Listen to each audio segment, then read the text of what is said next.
For weeks now, I've been talking to you about innovation. Now, I haven't used that word for several weeks. I did that back in June and July, but for the most part, here in August and September, I've avoided using that word. Instead, I've been talking about belonging. I've been talking about us versus them. I've been talking about isolation. I've been talking about unhappiness. I've talked about what it means to be critical and skeptical versus being open and gracious and curious and all of these things. But what we've really been talking about through all of that, friends, is this word innovation. If you remember, this innovation comes back to who has God entrusted to our care? What are their longings and losses? What are the lies that are preventing them from experiencing meaning and hope and goodness and grace in the world, right? How is exclusion, and the exclusion that you and I often bring into our lives in the world, right, keeping this wall between us and others, right? How is it keeping me from being my brother's keeper? See, friends, when it comes down to this word change and the church, and let's be honest, us as Presbyterians, we have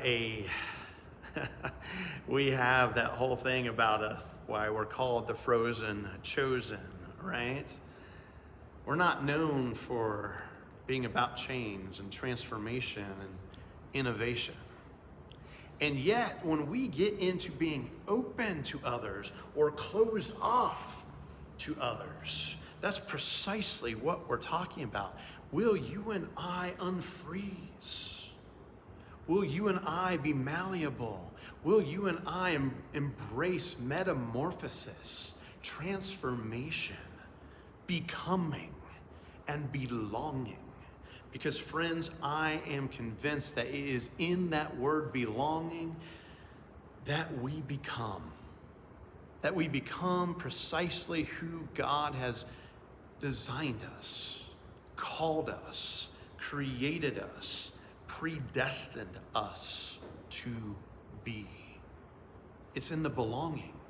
And so, thus, it's in the fostering of more belonging, which requires us to be open, to be curious, to be gracious, to embrace gratitude, to be these generous and generative beings in the world, that we embrace our brothers and sisters, our siblings everywhere with this deep sense of openness, going, oh, I want to get to know you, not because you're like me, but because you are different.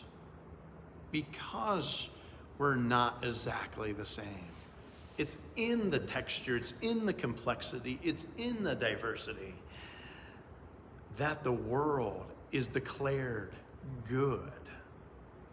Do you remember that from Genesis 1? God over and over declares this creation, this cultivation, this complexity as good. And God continues to differentiate and diversify day after day after day.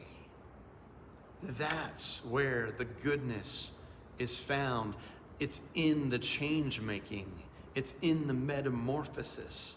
It's in the transformation. It's in this word called innovation. And it happens as we embrace the responsibility of caring for one another, of cultivating belonging.